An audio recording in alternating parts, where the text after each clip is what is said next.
Alright, hello everyone. This is another literature video for the DLI Cebuano, the Defense Language Institute Cebuano language. It's a level 2 kind of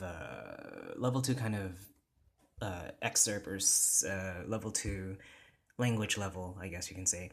And this video, I want to aim it towards my intermediate or the intermediate level people, I guess, intermediate level of people who are learning Cebuano. So I will be switching back and forth from Cebuano and English in this video to help you understand. I'll read the story, but I'm not going to translate it. I also will, at the end, I'll go over some grammatical concepts that you should probably already know, and it's just a refresher or a review.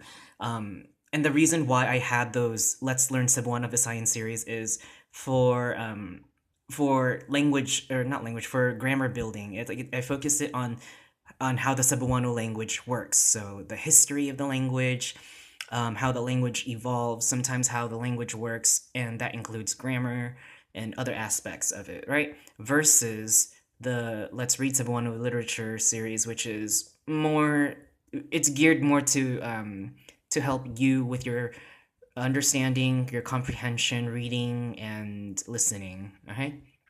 Um, and again, feel free to rewind, pause, and all this stuff. So I've never read this before, but this will be my first time reading it, okay?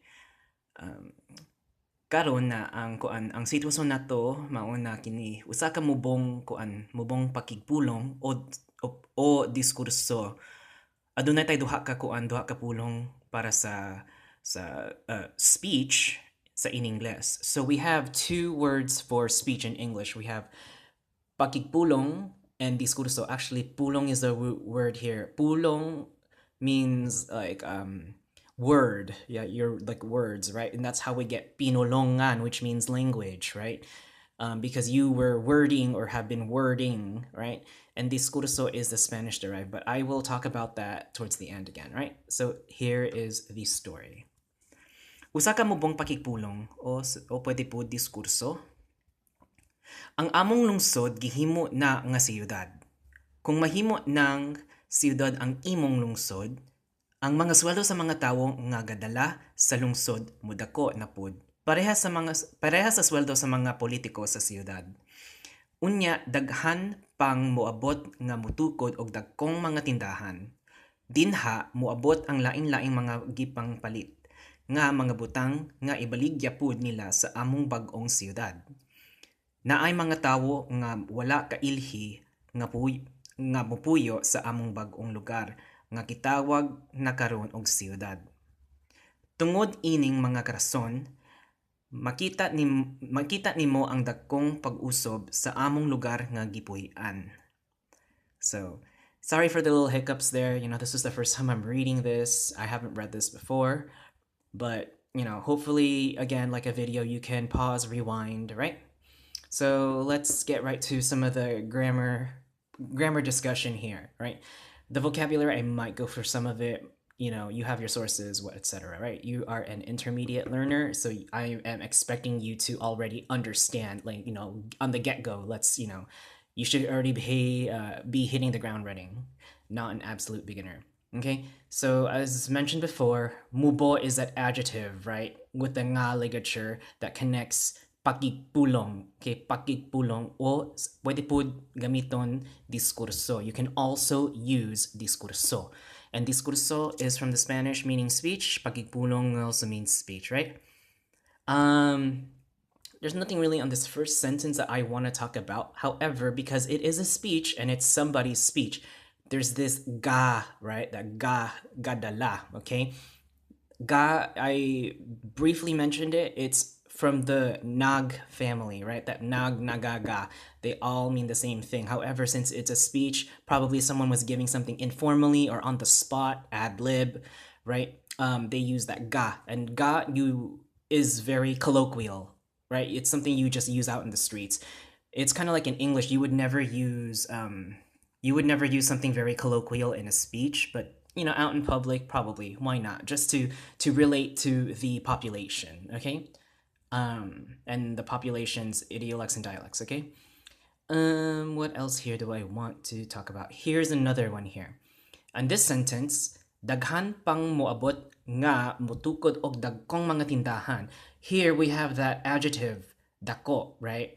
Here the word is dagkong, right? Dagkong, but the root word is dako. And with what happened here was that plural adjectives. So dako is one of those adjectives that make or that change into dagkong by adding the g infix, right? The ga, da, g, dagko, right?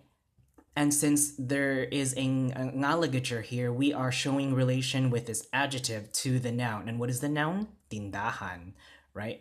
Tindahan. So if it's singular, dako nga tindahan. If it's plural, dagkong mga tindahan.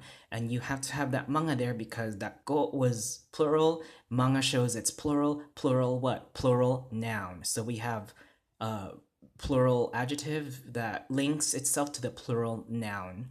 All right, make sure stuff when you're gonna be writing an essay or in Cebuano or anything in Cebuano when you're gonna be writing or speaking, make sure you have to have that in agreement. If it's plural, make it plural. If it's singular, keep it singular, right? And if you're connecting the noun to an adjective, have that ligature, that nga ligature there, okay? What else do I want to talk about? Dinha moabot ang lain-laing. Okay, so lain-lain. And again, I already talked about reduplication of words, right? Lain, lain meaning different or various, but lain-laing means like more variety, more various, more variety, yeah, more variety, more various things, right? Actually, here's a fun verb here. I wanna talk about. Baligya is a root word. Baligya. The opposite of baligya is is palit, right? Palit. Palit means to buy. Baligya means to sell. So that's a really helpful verb for you to know in your vocabulary. What else do I want to talk about here? I think that's it. Okay, well, I guess the last thing I can talk about is this last verb. So, for some of you already, you should already know what puyo means, right? Because in YouTube, you find those, oh, I'm gonna teach you Bisaya videos, right? The introduction, oh, let me teach you Bisaya videos. All those people on YouTube that want to teach you Bisaya or whatever, right? Or their dialect, okay? So, one of the words that you probably first learn is puyo. Like, asa ka puyo? Asa ka nagpuyo? Right? Asa ka nagpuyo? Where do you live? Puyo is the root word here. But what happened here, you can see that there has been a morphological change, right? Because we have a circumfix, and the circumfix for this, let's zoom in. The circumfix is actually gi and an. So the entire verb got conjugated, puyo, which is the root word. If we put the circumfix around it, we have gi puyo an, right? Gi puyo an. But we have two vowels together, o and a, if we're gonna put an and the end of o, right? Gipuyoan, right? And when we put a circumfix in there with an ending vowel plus a vowel that has an affix at the end or a postfix, affix, right? An, we cancel out the vowel from the root word, so we just get gipuy-an. And remember, we changed that canceled vowel to a hyphen. And what do hyphens do? They have an internal pause. I talked about that in one video. So gipuy-an. So you hear that there's that carryover. Gipuy-an. Gipuy-an. There's a carryover sound, but there's an internal pause there too. Gipuy-an.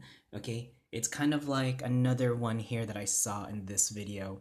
Here it is, bag-ong, right? Bag-ong. There's a hyphen in bag-o, right? Bag-o, but the word is actually with the nga ligature, so we have bag-ong, right? Bag-ong.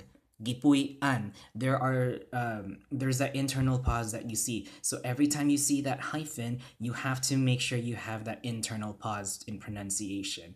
And this is normal. So when you have circumfixes, which is a prefix and a postfix as affixes, when you have a circumfix around the verb that ends in a vowel, most commonly that's going to happen is that last vowel of that verb will be deleted and a hyphen will be replaced for you to have an internal pause. Okay? So for those of you who are learning, I hope this can help you in one way or another. Okay, sige, sa sunod na lang ta ha.